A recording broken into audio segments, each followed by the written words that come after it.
Assalamualaikum warahmatullahi wabarakatuh. Alhamdulillahi rabbil alamin. Allahumma salli wa sallim wa barik ala sayyidina wa maulana Muhammadin. Ashghilil zalimin bil zalimin wa akhrijna min bainihim salimin. Wa ala alihi wa sahbihi ajma'in. Amma ba'd. Sahabat-sahabatku, sahabat mata air dakwah dimanapun Anda berada. Salah satu keuntungan kita beribadah di bulan Ramadan, termasuk melaksanakan puasa, Allah Ta'ala akan memberikan ampunan dari setiap dosa dan kesalahan yang kita perbuat ketika menapaki hidup dan kehidupan di kolong langit Allah yang fana ini.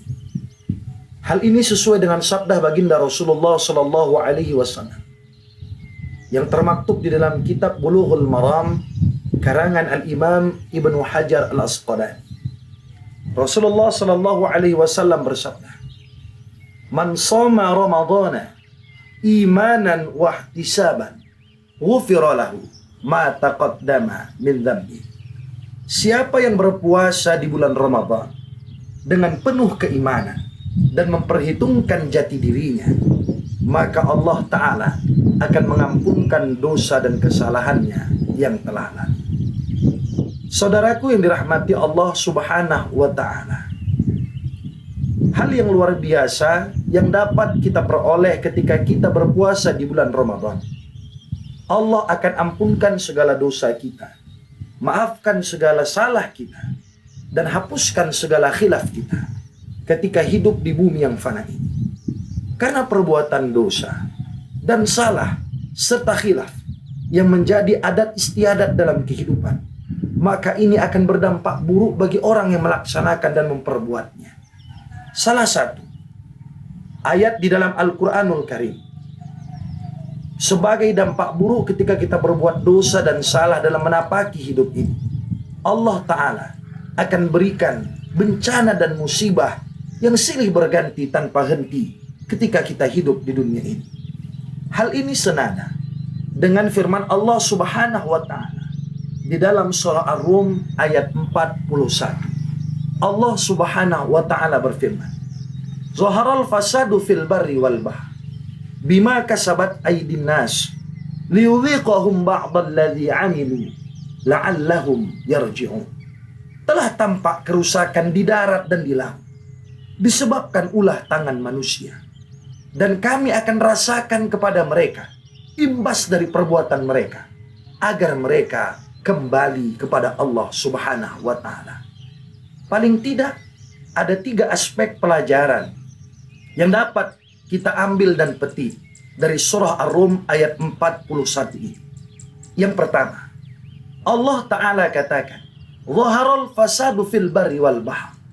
Allah akan pampangkan berbagai macam kerusakan di darat dan di laut. Imam Al-Qurtubi dalam tafsirnya, Tafsir Qurtubi, beliau katakan kerusakan yang Allah akan hamparkan dan pampangkan di dalam kehidupan manusia, baik di darat maupun di lautan, ada 3. Al-qahtu, kekeringan. Wa qillatun nabat, sedikitnya bahan pangan.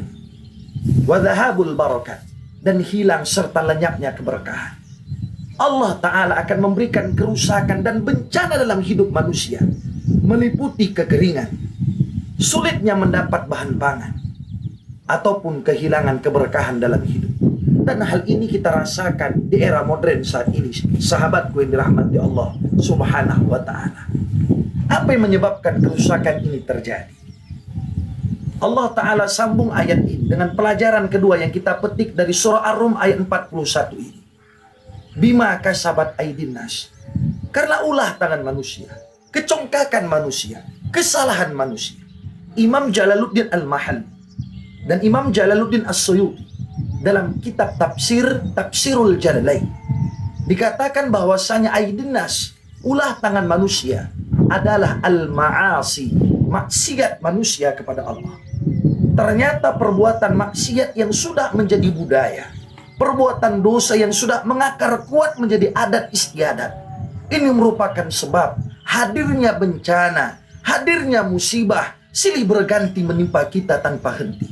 Maka sadari saudaraku yang dirahmati Allah Subhanahu wa Ta'ala, ketika kau masih terkungkung hidupmu dalam dosa, terbalut hidupmu dalam kemaksiatan, maka jangan salahkan Allah kalau menegurmu dengan berbagai macam bencana dan musibah tak henti dalam hidup. Pelajaran yang dapat kita petik dari surah Ar-Rum yang ketiga, ayat 41, la'allahum yarji'un. Musibah itu datang mengingatkan kita banyak dosa, mengingatkan kita banyak khilaf, terkungkung hidup dalam salah, agar kita kembali kepada rengkuhan kasih sayang Allah Subhanahu wa Ta'ala. Ramadan adalah kesempatan kita untuk senantiasa meminta ampun kepada Allah.